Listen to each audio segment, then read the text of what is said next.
Milestone থেকে সচিবালয়, শিক্ষা উপদেষ্টা ও সচিবের পদত্যাগের দাবিতে আন্দোলন। 21 জুলাই দুপুরে মাইলস্টোন স্কুল অ্যান্ড কলেজে বিমান বাহিনীর ফাইটার জেট বিধ্বস্তের ঘটনায় ব্যাপক প্রাণহানি ঘটে। আর সবশেষ তথ্য অনুযায়ী মৃতের সংখ্যা বেড়ে 31-এ দাঁড়িয়েছে। ওই ঘটনায় আহত হন 1.5 শতাধিক। এই অবস্থার মধ্যে চলমান এইচএসসি ও সমমানের কয়েকটি বিষয়ের পরীক্ষা অনুষ্ঠিত হওয়ার কথা ছিল।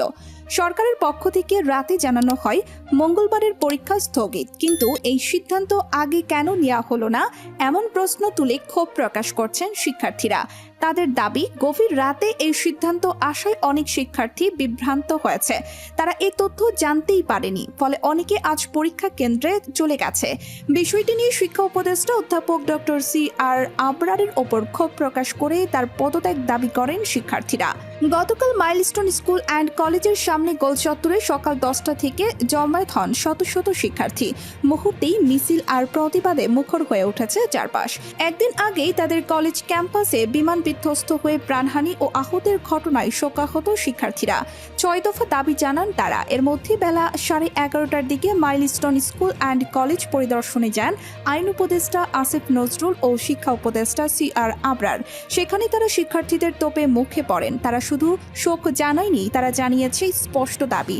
আর উত্তরার দিয়াবাড়িতে বিদ্যালয় ভবনে প্রশিক্ষণ বিমান আশ্রে পড়ার ঘটনায় দেরিতে এইচএসসি পরীক্ষা স্থগিত করায় শিক্ষা উপদেষ্টা ও শিক্ষা সচিবের পদত্যাগের দাবিতে সচিবালয়ের প্রধান ফটকের সামনে বিক্ষোভ করেছেন শিক্ষার্থীরা।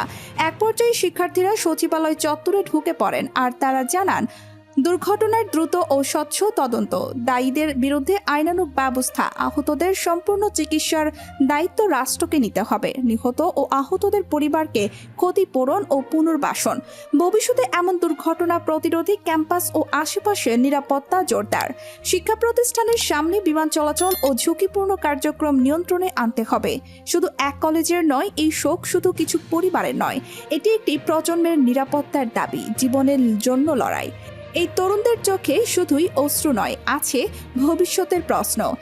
বিচার চাই না, চাই সন্তানের লাশ, সঠিক লাশের হিসাব চাই, এমন ব্যানার ও প্ল্যাকার্ড হাতে নিয়ে শিক্ষার্থীরা গোল চত্বরের সড়কের ওপর বসে পড়েন।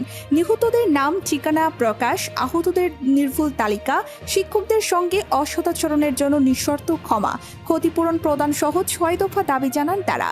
এই সময় তাদের সঙ্গে আইন শৃঙ্খলা রক্ষাকারী বাহিনীর পাল্টাপাল্টি ধাওয়ার ঘটনা ঘটে। শিক্ষার্থীদের ছত্রভঙ্গ করতে লাঠিচার্জের পাশাপাশি কাঁদানি গ্যাসের শেল ও সাউন্ড গ্রেনেড ছোড়ে পুলিশ। গতকাল মঙ্গলবার বিকেল 4টার দিকে এ ঘটনা ঘটে। এই প্রতিবাদ শুধু শোনা নয়, ছড়িয়ে দেওয়ার। ভিডিওটি শেয়ার করুন, লাইক দিন আর আমাদের চ্যানেলে সাবস্ক্রাইব করুন। সত্য ও মানুষের পাশে থাকার জন্য আমরা আছি শিক্ষার্থীদের পাশে।